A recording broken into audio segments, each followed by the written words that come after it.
So let's start with arguably my favorite type of insurance, income protection. Why do we need it? What is it? How do we get it? And why should we not just rely on the fact that we have 2 years cover in our super sometimes? Mm. Yeah, income protection is the most important because your income's the most important. So when everyone thinks about their financial goals and objectives that they want to achieve, they need their income to be able to achieve it. And so we need to be able to protect that income if something bad happens. So a lot of super cover will cover up to 2 years. And so what that means is if you're injured, ill, sick, can't work for most reasons, then you'll get paid a monthly payment from the insurance provider after that initial waiting period. So you've got to wait a certain amount of time. So it's kind of like car insurance excess. You've got to pay a certain amount with car insurance excess. So that's the waiting period. After that waiting period, you get your monthly payment until you're back at work. So if you're only out of work for 6 months, then the payments stop once you're back at work.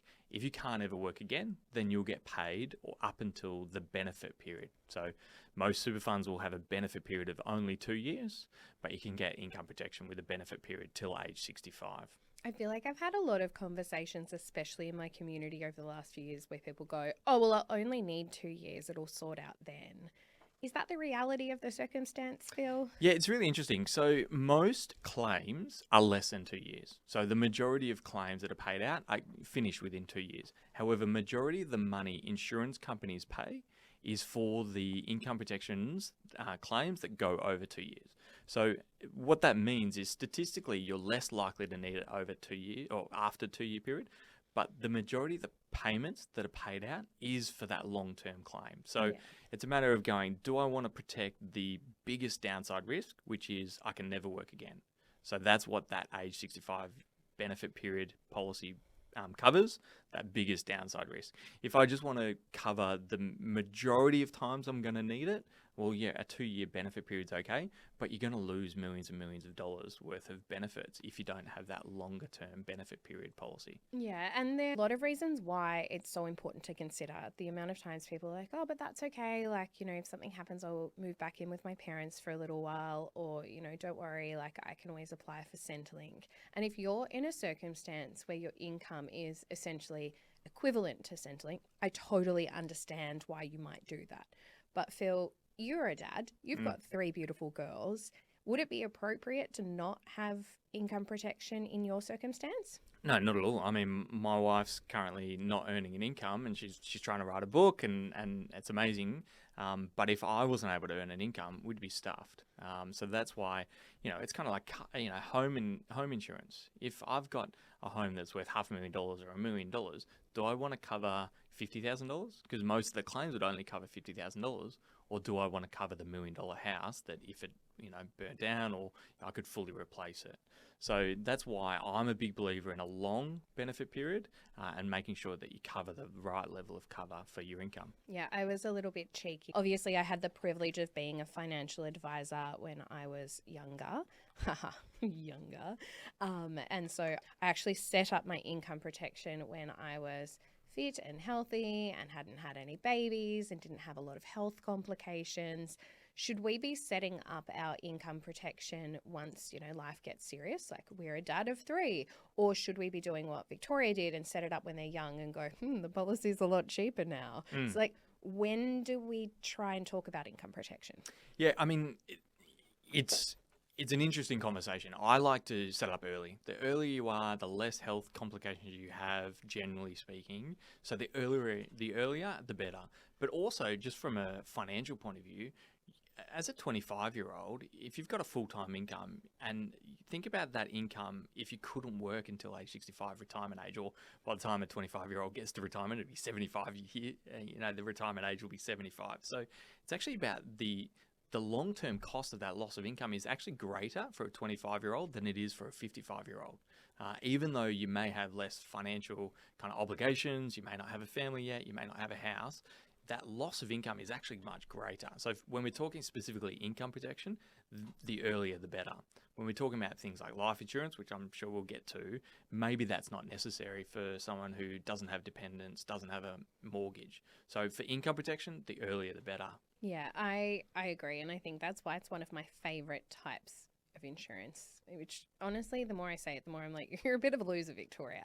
But it's my favorite type because I think it's applicable across the board and it's not necessarily one that you can switch on and off. If you have an income, it is a no-brainer to me to protect that, because how many times do you see people buying new cars and they're so happy to pay for the extra insurance and they're like, oh no, I wouldn't just get third party, I'd get comprehensive because that's so important. And I go, but what about you? What if you can't work? Like if I crash my car tomorrow, Phil, and it doesn't have any insurance on it, let's pretend I did pay for third party because we don't want to implicate anybody else, but I'm out a car and I'm going to go to work and I'm going to earn an income and I'm going to save up and buy another car. And it's not the biggest deal in the entire world. Yes, it's a lot of money, and yes, it's going to feel like trash. Not having it, lots of regret. But you know what's worse? If you have a fully functioning car and then somehow you've injured yourself, you can't drive your car, you can't go to work, you can't earn an income, and all of a sudden the car repayments are unobtainable. You're not able to keep that. You have to move back in with mum and dad. You have to change your lifestyle significantly. And while, yes, most claims are under 2 years, if they aren't, you've actually shot yourself in the foot for your entire life. So your goals, your values, what you wanted to achieve in your life, it's just not going to happen in the same way. Whereas I look at income protection and go, well, it's not just income protection. It's kind of like life and goal and value protection, because if something happened to me and I can't work ever again, well, at least I get to kind of have the lifestyle within the breadths of my illness that I, really want to have. And I'm not constricted by the fact that now I basically have to be on Centrelink, and I go from, hypothetically earning $80,000 or $90,000 a year down to $40,000 a year and scrimping by. And it's a situation I didn't technically have to put myself in. So I'm wildly passionate about it, mainly because I'm very black and white. I'm like, it just makes sense, guys.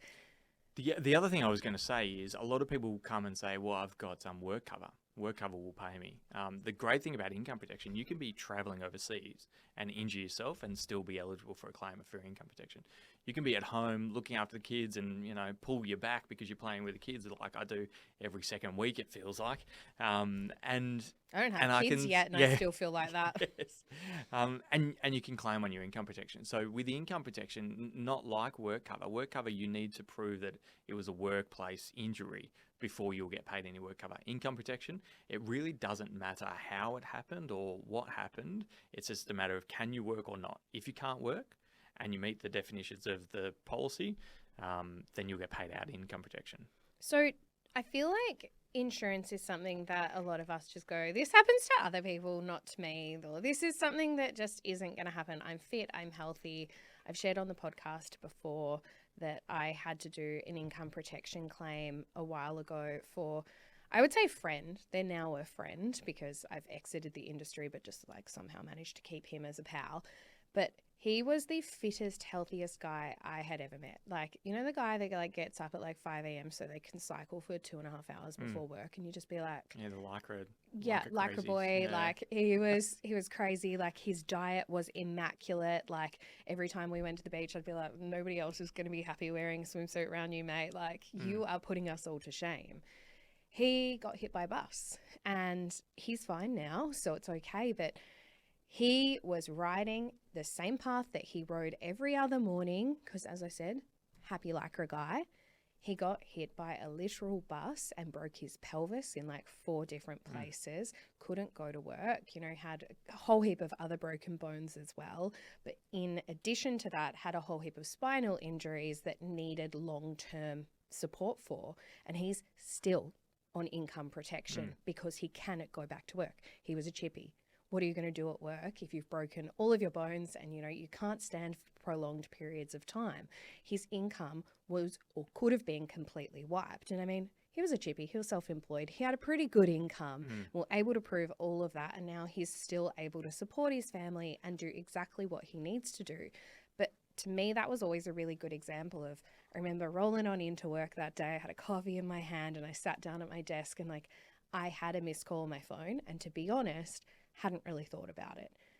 Got an email and went, oh, I need to call. It was one of those things that even shook me as a financial advisor, because I think sometimes when you're doing things like income protection insurance, it's for illnesses that are prolonged, and often you know, go, oh, they've been saying they're not being well, or they've been going through testing, or it doesn't come as a shock. But to me, I was like, life is really fragile and really dangerous.